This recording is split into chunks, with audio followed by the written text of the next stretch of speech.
TET ప్రభుత్వ ఉపాధ్యాయులకు ప్రత్యేక టెట్ నిర్వహించేందుకు ప్రభుత్వం ఆదేశాలు ఇచ్చింది. ఈ మేరకు చర్యలు చేపట్టాలని పాఠశాల విద్యాశాఖ బుధవారం మెమో జారీ చేసింది.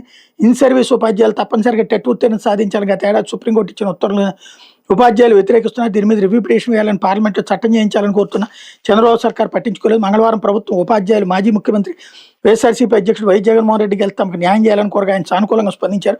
టెట్ మినహాయింపు కృషి చేస్తామని, పార్లమెంట్లో చట్ట సవరణ కోసం పోరాడతామని, ఉపాధ్యాయులు ఆందోళన చెందవద్దని వాళ్ళకి వైఎస్ జగన్ హామీ ఇచ్చారు.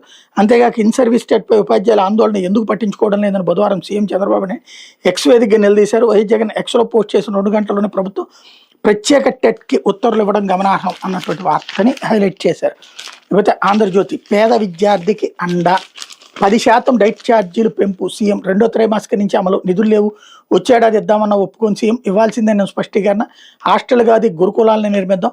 ఎస్సీ ఎస్టీ బీసీ మైనార్టీలోని మెరిట్ విద్యార్థులకు శిక్షణా కేంద్రాలు 100 కోట్లతో హాస్టళ్లు రెసిడెన్షియల్ స్కూళ్లకు మరమ్మతులు సంక్షేమ శాఖలపై చంద్రబాబు సమీక్ష అన్నటువంటిది హైలైట్ చేశారు. అన్న ఆర్థిక శాఖ ఏమన్నా పక్క రాష్ట్రందా లేకపోతే కేంద్ర ప్రభుత్వం ఎందుకు ఈ డ్రామా వార్తలు?